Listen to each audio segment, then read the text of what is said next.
Análise política com Orion Teixeira.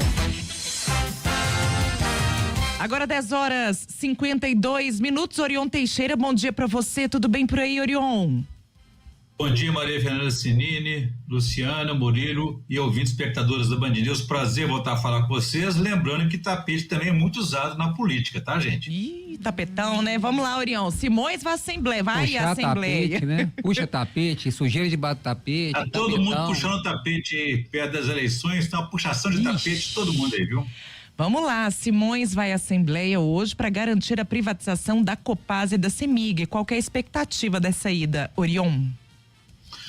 Cinini, agora o vice-governador Matheus Simões do Partido Novo está na Assembleia Legislativa para tentar convencer os deputados a aprovarem a privatização das estatais Copasa e CEMIG, medida que ele considera fundamental para a adesão de Minas ao Propag, o programa aí de renegociação da dívida de Minas com o governo federal, e então ele quer abatimento de 20% da dívida de 170 bilhões de reais com o governo federal. Então ele quer alcançar 40 bilhões com a venda da Copasa, a CEMIG, federalização da Codemig, né, a Companhia de Desenvolvimento Econômico de Minas Gerais, para dar de entrada. É uma tentativa de interlocução, mas o vice-governador, que é pré-candidato a governador, voltou da Inglaterra recentemente, onde foi buscar aperfeiçoamento de gestão, mas voltou um pouco ansioso. Antes de ir à Assembleia, ontem ele fez críticas ao governo Lula, que é a outra ponta da negociação, né? E aos deputados de oposição da Assembleia, que são do partido de Lula e que seriam os responsáveis, segundo ele, pelas dificuldades de avanço da aprovação do Propag na Assembleia Legislativa. É curioso porque a oposição tem somente 23 votos, 23 deputados, em alguns casos alcança 25. Num contexto de 77 deputados, e o governo sempre se vangloriou de que tinha e que tem maioria parlamentar. Ou seja, não são apenas os deputados da oposição, mas os aliados também não estão convencidos da medida defendida por ele de privatizar a Copasa e a CEMIG, que depende aí da retirada, por exemplo, do referendo da Constituição Mineira, que prevê a consulta à população em casos de venda dessas estatais. Então a Assembleia Legislativa, por exemplo, já autorizou o Estado a fazer adesão ao Propag e a federalizar a Codemig, além de autorizar também o uso de créditos previdenciários e tributários. Ainda ontem, Simões também fez críticas ao Tribunal de Contas do Estado, que determinou a suspensão de projetos do governo, como a concessão de cobrança de pedágios em rodovias da região metropolitana, por meio de concessão dessas rodovias, né? A extensão também de escolas públicas em escolas cívico-militares e ainda questões ligadas ao licenciamento ambiental. Simões insinuou que o Tribunal de Contas estaria querendo administrar o Estado no lugar deles. No mesmo dia, o Tribunal de Contas divulgou nota contestando essa posição, afirmando que não administra, não legisla e não executa política pública, e que a sua função, de acordo com a Constituição, né, é atuar como um órgão técnico de controle externo, avaliando a legalidade, a legitimidade e a economicidade dos atos da administração pública. Simões, por outro lado, poupou o Tribunal de Justiça de Estado, que tomou decisões semelhantes em alguns desses casos aí.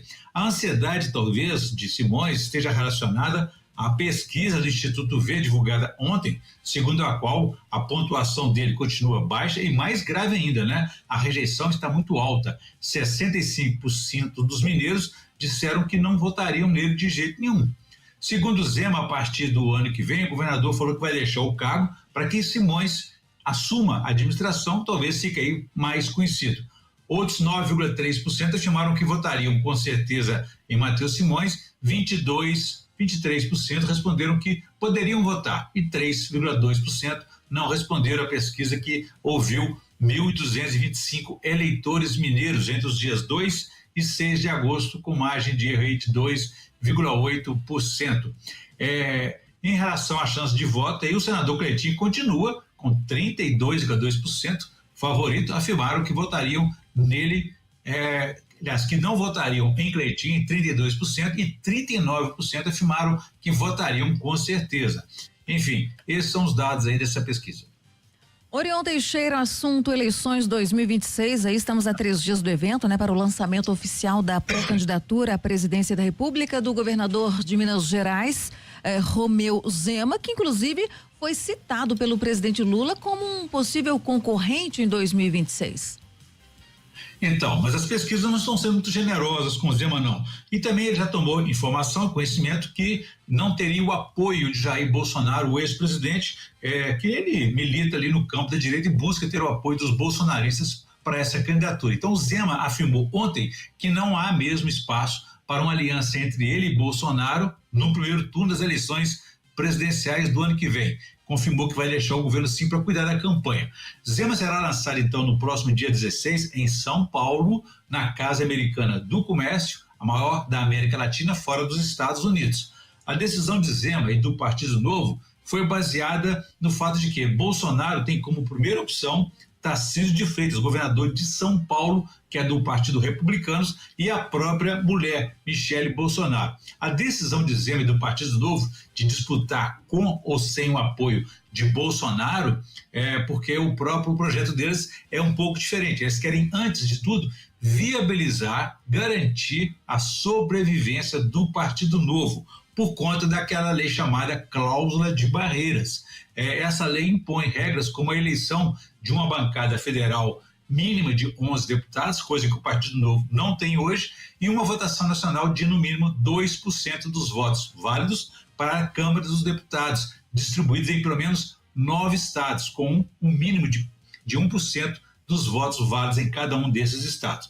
Caso contrário, o partido não deixa de existir, mas fica sem acesso, como está hoje, ao fundo partidário e eleitoral, e sem tempo na propaganda eleitoral de TV e rádio. Em outras palavras, como dissemos aí no popular, fica um partido nanico. Tá certo, Orion, obrigada. Boa quarta-feira para você. Um abraço a todos vocês. Quem quiser saber mais pode consultar meu blog, www.blogdorion.com.br. Abraço a todos, façamos um bom dia. Passamos. Seu caminho.